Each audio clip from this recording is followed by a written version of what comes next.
Aí alguns exemplos que a gente vê na Bíblia, é interessante só citar o exemplo de Jacó. Lembra de Jacó? Jacó assumiu lá a primogenitura de Esaú, tal, né? Não vou entrar e explicar toda a história. Mas o que me chama a atenção ali, tendo esse olhar aqui mais familiar, é que não foi Jacó que preparou todas as coisas. Foi mamãe que fez a sopinha, a comidinha, preparou a roupinha. Vem cá, meu filhinho, meu xodó, meu guti-guti, arrumou ele todinho. O rapaz não sabia nem vestir uma roupa, nem fazer uma comida. Foi tudo a mulher, a mãe que fez para ele, e ainda mandou, vai lá e engana teu pai, para você assumir a primogenitura. Estão comigo, gente? Não fiquem com raiva de mim, eu só estou citando o texto. Observa a relação pais e filhos, ok? Tem um outro exemplo na Bíblia, no Novo Testamento, quando aquela mãe pede para Jesus, para colocar os 2 filhos delas, quando Jesus chegasse no reino, ó Jesus, quando você chegar lá no seu reino, eu te peço só uma coisa, olha que pedido mais audacioso, né? Coração de mãe. Eu quero os meus 2 filhos, um à sua direita e o outro à sua esquerda. Só isso!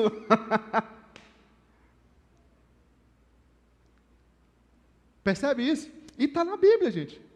É que às vezes a gente perde esse olhar, né, familiar para o que o texto está nos mostrando. Outra observação, estamos quase acabando, é quando o casal começa a ter alguns problemas conjugais. E aí chega assim, não, mas meu filho está muito desobediente. E existe, né, vários textos, várias literaturas mostrando que esse filho também com esse sintoma de desobediência, ele pode estar respondendo ao medo que ele está de perder os pais, o casamento dos pais, que ele está vendo nessas brigas dentro de casa. Então, quando a gente vem assim, meu filho está muito assim, está muito assado, eu pergunto, como é que está seu casamento? Sua relação conjugal?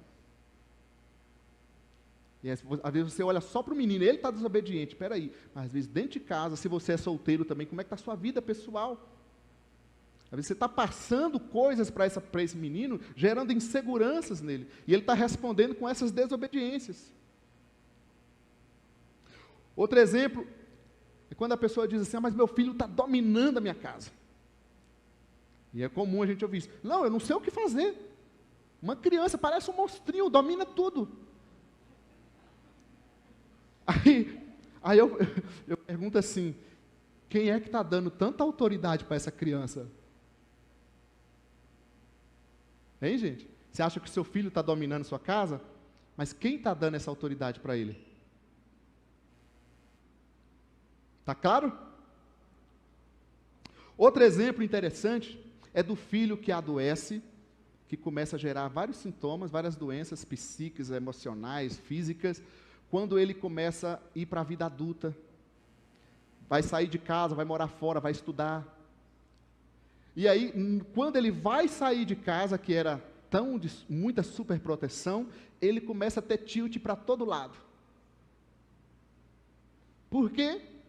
Porque não foi preparado para aquela autonomia. Ele se sente inseguro. E aí, para variar, os pais fazem assim, não, meu filho, já que você é doce, fica aqui comigo, aqui é o seu cantinho.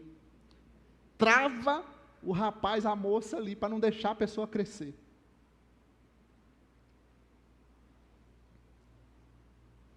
Outra observação dentro dessa relação de pais e filhos é a falta de referência.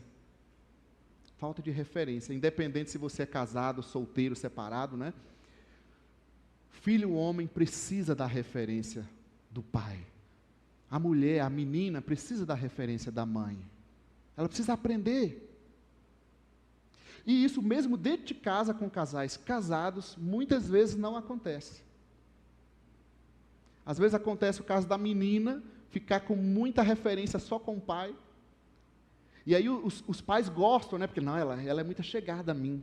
Você está pensando muito de forma pessoal. Você tem que pensar no bem, na educação, que é o que o texto está mandando aqui, na educação que você está dando para o filho. Isso não vai fazer bem para ele ou para ela. Ok, gente? Não deixe o seu filho grudado em você, seja a mãe, seja o pai. tem que estar com os pais. Com os pais. Se é filho homem, inclusive, tratar ao respeito. Honra teu esposo, né? Mostrando, meu filho, valoriza seu pai. Cuidado com essas ligações, quando você se alia a um, tentando botar um contra o outro, e assim por diante. E aí, capítulo 6, versículo 1, nos diz, né? Filhos, obedeçam. Quem aqui é filho? Todos nós somos filhos, mesmo que já saímos, né, debaixo da asinha dos pais. Filhos, obedeçam seus pais, honrem seus pais. Isso aqui é colocado como o primeiro dever do cristão. Do cristão. Se eu obedeço a Cristo, eu tenho que obedecer em primeiro lugar aos meus pais, honrar aos meus pais. Filhos, né, jovens com dificuldade de obediência no lar, gente, ele vai ter dificuldade nos relacionamentos. Na igreja ele vai ter dificuldade de se submeter. Por quê? Porque ele não aprendeu a submissão, o respeito dentro de casa. Ele não respeita nem o pai dele, ele vai respeitar o patrão, o líder na igreja? Não. Filhos, obedeçam. E o versículo 4 diz, pais, não irritem. E alguns pegam essa parte, quando você fala assim, você vê um menino, quando ele não gosta de ser obediente, é quando você fala assim, filhos, obedeçam seus pais. Aí a resposta vem automática. Também diz, pais não irritem seus filhos. Eu já ouvi várias vezes. Filhos, obedeçam seus pais. Mas também diz. Eu sei que diz isso lá. Quando fala que pais não irritem, né? O ser ofensivo, a violência, a falta de diálogo, né? Tudo isso vai envolver. Mas tem características mais aqui dentro da família, que é quando o pai deixa o seu lugar de pai, não, pensando na mãe aqui, usando a figura do pai, e ele começa a agir com o filho como se fosse o amiguinho, né? A mãe fica ali com a menina como se fossem duas jovenzinhas, duas amiguinhas. O problema disso é que você está tirando dela aquela característica de mãe que ela precisa. Não é que você não deva ser amigo dos seus filhos, mas é a questão aqui do seu papel. Até na hora que briga como se fosse dois irmãos brigando, ou duas irmãs brigando. Tem alguma coisa errada, o papel não está claro dentro de casa. Quem é o pai, quem é o filho ou a filha. Amém, gente? Perguntinha para nós, como, dentro dessa relação de pais e filhos, como estou cuidando então dessa minha função de pai ou de mãe? Quem aqui é pai ou mãe? Levante sua mão, por favor. Olha, temos muitos, hein? Que responsabilidade. Como que nós estamos lidando e cuidando com essa função tão importante que o Senhor te privilegiou a ser e você escolheu também, eu acredito. Gerar o filho e deixar ele aí, não é assim que a palavra aponta. E aí, uma outra pergunta que eu faço dentro do contexto familiar como um todo, pensa e de repente você diz, eu vejo algumas coisas que precisam melhorar na minha vivência familiar, com quem mora com você dentro de casa, tá? Dentro da sua casa. Eu estou vendo muitas coisas, não gosto disso, porque geralmente é engraçado quando a pessoa vem, né, a família, ela vem e fala assim, ela não fala dela, ela vem falar, não, fulano faz isso, ela fala do outro, né, sempre assim. Mas a pergunta que eu faço para você aqui é, como você está contribuindo para que o outro, o membro da sua casa, haja dessa forma que está te incomodando? Entenderam? Como que você pode estar contribuindo para que o membro de sua família tenha esse tipo de atitude que está tendo dentro de casa? Aí você diz, não, mas eu não estou fazendo nada. Será? Ah, mas meu filho não arruma a casa, não arruma, não faz nada. Tá, e quem que arruma?